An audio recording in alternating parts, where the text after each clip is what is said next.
Welcome to Lesson 10, Meeting the Shadow. In this session, we're exploring a radical shift in how we approach our inner world, moving from a spirit of excavation to one of relationship. Today is about safety, consent, and the pillars of deep inner work. Many people are taught to treat shadow work as a heroic battle, dragging dark stuff into the light, but forcing yourself open can lead to collapse. True healing happens when you become a trustworthy presence inside your own being. Hi, I'm Peter. Building on our previous lesson where we looked at the cost of staying split, we're now learning how to bridge that gap. We're not mining a quarry, we're meeting, living, feeling parts of ourselves that have been exiled. This requires safety, consent, and a new kind of inner leadership. Shadow work isn't about violent excavation. Ripping off your defenses and facing everything now often leads to re-traumatization. Instead, we treat the shadow as a relationship. We don't barge into the basement, we knock gently and listen. The secret to this work is titration, a term borrowed from chemistry. It means touching into the pain in small, manageable doses, then returning to safety. You add one drop at a time so your nervous system can actually digest the experience without becoming flooded. Internal family systems gives us a map. Exiles carry the raw pain of the past. Beliefs like, I am unlovable. Protectors work to keep that pain hidden. Above them is the self, your core of calm, clarity, and curiosity. This is the part that leads the way. Your goal isn't to kill off your fear or shame, it's to allow the self to become the trusted leader.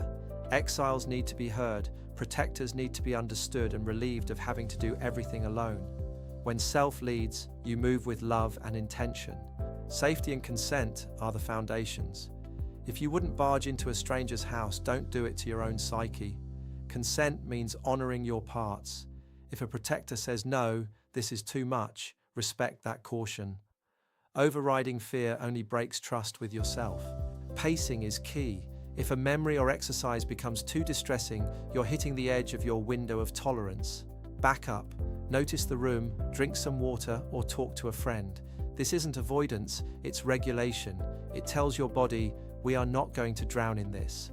To do this work, you need a container. The first pillar is grounding, feeling your body's contact with the earth. The second is breath, lengthening your exhale to tell your heart it's safe to relax. These simple acts create the soil in which real change can grow. The third pillar is support beyond yourself, angels, guides, or a sense of loving intelligence. Whether you think of them as independent beings or aspects of your own nature, this sense of accompaniment is a powerful regulator. You are not alone in the dark. Practically, start each session with a simple ritual. Settle into your body, name the support you're calling in, and only then gently invite a part of you to step forward. You aren't diving into the dark, you're opening a door in a safe, lit room. When you approach this way, you shift from dominating your inner world to walking with it. The goal isn't to purge emotions like toxins, but to listen to their stories. An exile might show up as a tightness in your chest, a protector as a critical voice. Greet them both.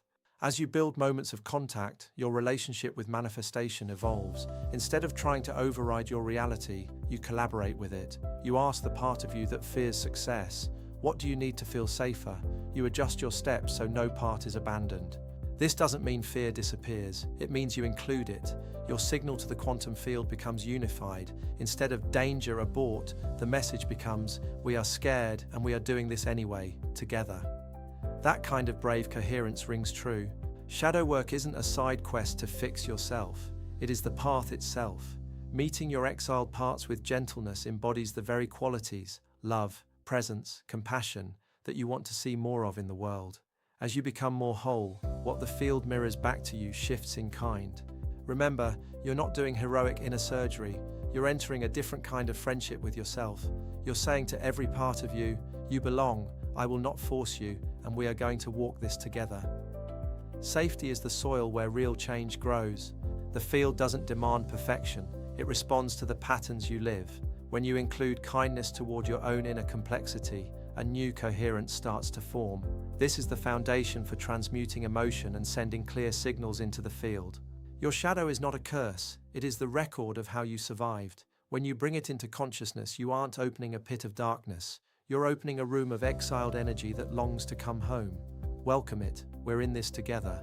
To recap, shadow work is a gradual relationship led by compassion.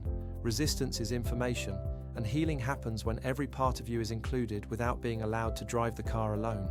In our next and final lecture of this part, we'll see how all this work culminates in living from the integrated self. I'll see you then.